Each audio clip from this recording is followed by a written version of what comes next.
হুসেন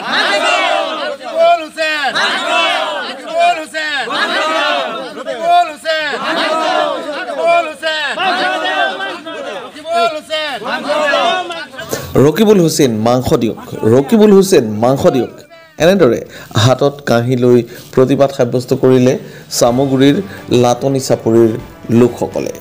নিশা বিজেপিৰ সমৰ্থকে হাতে হাতে কাঁহি লৈ সাংসদ ৰকিবুল হুছেইনৰ বিৰুদ্ধে প্ৰতিবাদ সাব্যস্ত কৰে। এনেদৰে কেবিনেটত গো মাংস নিষিদ্ধ কৰাৰ সিদ্ধান্ত গ্ৰহণৰ বাবে সাংসদ ৰকিবুল হুছেইনকে জগৰীয়া কৰিছে সংখ্যালঘু জনতাই। লগতে সাংসদগৰাকীৰ প্ৰতিমূৰ্তিও দাহ কৰে প্ৰতিবাদী লোকসকলে।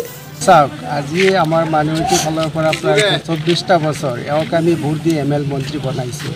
এতিয়া উপনিৰ্বাচনত এওঁক ৰাইজে প্ৰত্যাখ্যান কৰাৰ কাৰণে আজি এই গৰুৰ যিটো মাংস লৈ এটা বিতৰ্ক আহিছে। আগতে কি মিয়া মানুহে গৰু মাংস খোৱা নাছিল জানো?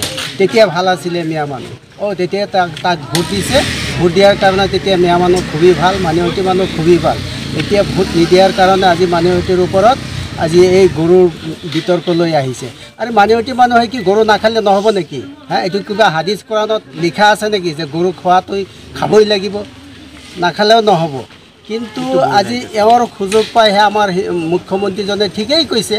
কাৰণ এওঁ আজি 24টা বছৰ আমাৰ ML মন্ত্ৰী হৈ যদি আজি সেই মাইনৰিটিৰ ওপৰত যদি এনেকুৱা এটা এই গৰুৰ মাংস লৈ এটা বিতৰ্ক মন্তব্য আনিছে, তাৰ কাৰণে কিন্তু আমি আজি ৰাইজে ইয়াত আমি তাৰমানে প্ৰতিবাদ কাৰ্যসূচী লৈছোঁ আৰু তাৰ প্ৰতিমূৰ্তি আমি দাহ কৰিছোঁ।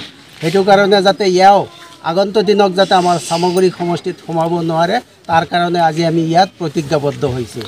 আৰু আমি আমাৰ এই কাৰ্যকৰ্তাক লৈ তথা আমাৰ ৰাইজ লৈ ইয়াত সকলো ধৰণৰ ৰাইজ আছে। ইয়াত কংগ্ৰেছী মানুহ আছে, AGP, BJP, UDF চব মানুহ আছে।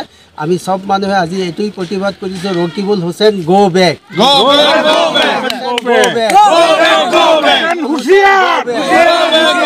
হুছেইন হুঁচিয়াৰ।